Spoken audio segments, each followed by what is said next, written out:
고등학교 1학년 때가 생각납니다. 어느 날 육상부 골드버그 코치로부터 저녁 초대를 받았습니다. 식사가 끝나자 마빈 골드버그는 책상에서 공책 한 권을 꺼냈습니다. 표지에는 검은색 큰 글씨로 내 이름이 적혀 있었습니다. 내게 보여줄 게 있단다.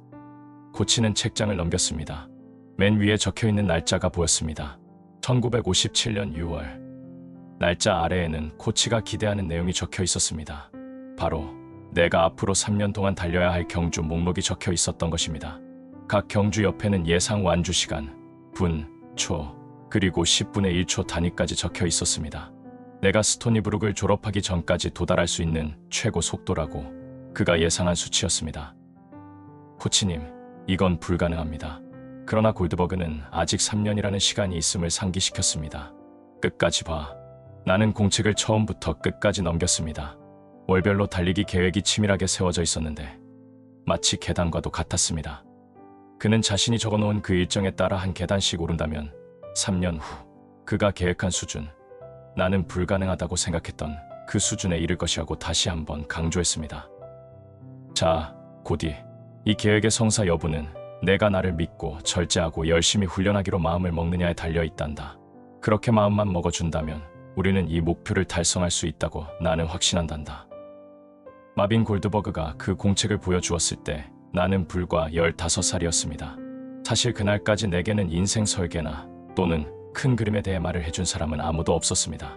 당시 우리가 계획한 미래란 고작 다음 금요일의 데이트, 성탄절 휴가, 끔찍한 시험, 그리고 집에서 용돈을 넣어 붙여준 편지 정도였습니다.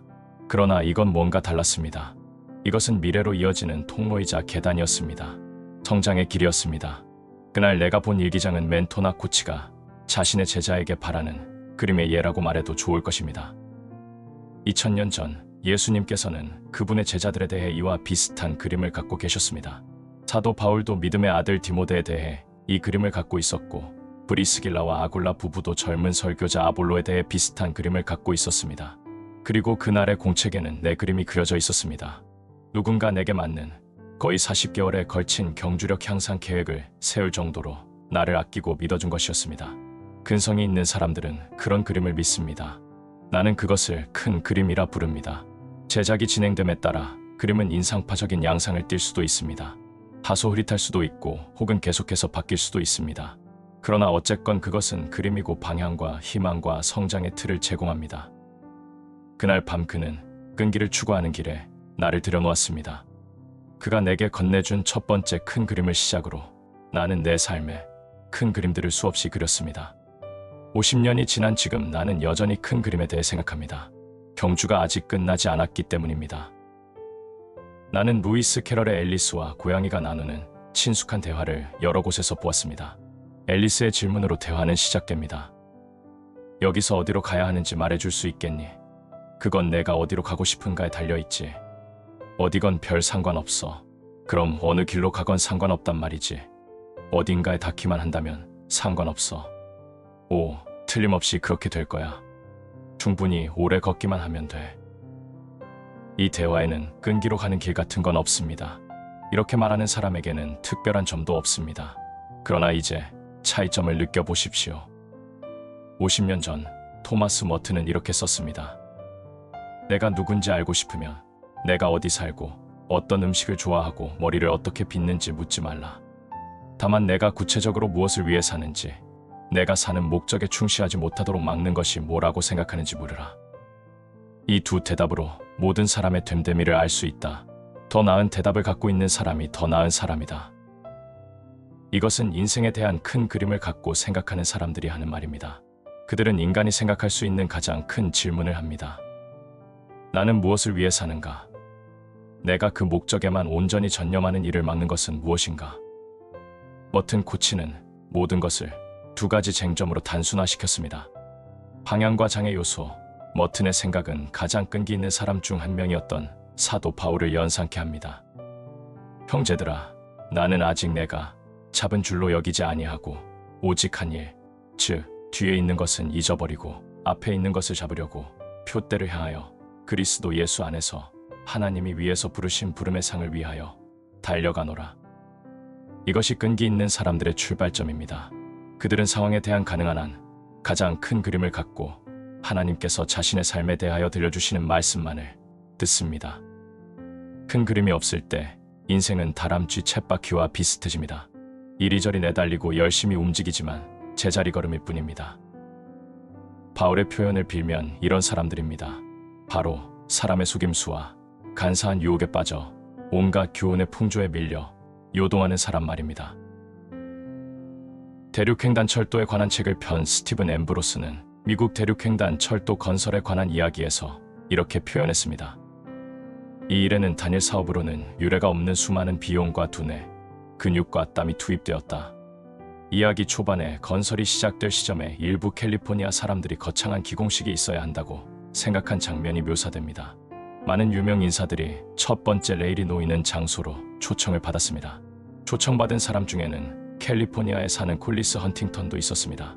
서해안 지역에서 가장 중요한 후원자였는데 그는 이렇게 말하며 참석을 거절했습니다. 첫 번째 못을 박는 것을 기념하고 싶다면 얼마든지 그렇게 하라. 그러나 난 그럴 마음이 없다. 저기 보이는 산들은 끔찍하다. 우리는 실패할 수도 있다. 만약 실패한다면 가능한 아는 사람이 적었으면 좋겠다. 첫 번째 못은 누구나 박을 수 있지만 첫 번째 못과 마지막 못 사이에는 헤아릴 수 없는 노동과 불안이 놓여 있다. 헌팅턴은 첫 번째 박는 못에 때이른 축하에 감동하지 않았습니다. 관심이 있다면 오로지 모든 과정을 마무리할 마지막 못이었습니다. 첫 번째 못과 마지막 못 사이에 있는 모든 것이 그가 바라보는 큰 그림이었고 그 그림이 모두 채워지기 전까지 그는 축하할 뜻이 없었습니다. 1869년 5월 마침내 철도가 완성되고 마지막 못으로 금못을 박아넣자 하나는 동에서 또 하나는 서에서 출발한 두 기관차가 달려와서 만났습니다. 다소 사람 사울이 성경에 처음 등장할 때 그는 바리새인이었습니다. 그는 자신을 히브리인 중에 히브리인이라고 묘사합니다. 그것이 자신에 대해 상상할 수 있는 가장 큰 그림이었습니다. 그렇게 방향을 설정함으로써 사울은 그리스도인들을 과감하고 잔인하게 박해했습니다. 그러나 그 그림은 다메섹으로 가는 길에 바뀌었습니다. 회심을 통해 전혀 새로운 그림을 갖게 된 것입니다. 그 결과 아그리빠 왕 앞에 섰을 때 그날을 회상하며 그리스도를 봤다고 말했습니다. 그는 이렇게 물었습니다. 주님, 누구십니까? 내가 대답하되 주님, 누구시니까? 주께서 이르시되 나는 내가 박해하는 예수라. 일어나 너의 발로 서라. 내가 내게 나타난 것은 곧 내가 나를 본 일과 장차 내가 내게 나타날 일에 너로 종과 증인을 삼으려 함이니 이스라엘과 이방인들에게서 내가 너를 구원하여 그들에게 보내어 그 눈을 뜨게 하여 어둠에서 빛으로 사탄의 권세에서 하나님께로 돌아오게 하고 죄 사함과 나를 믿어 거룩하게 된 무리 가운데서 기업을 얻게 하리라 하더이다. 바울은 아그리빠에게 자신은 하늘로부터 받은 환상을 거역하지 않았다라고 말했습니다. 환상은 곧 그림입니다. 바울은 보여주신 환상, 곧 그림을 정말 거역하지 않았습니다. 인간이 경험할 수 있는 거의 모든 형태의 고통과 역경에 직면하면서도 앞으로 곧장 전진했습니다. 그때마다 새로운 환상이 그를 바꿔놓았고 그의 끈기는 점점 더 자라났습니다.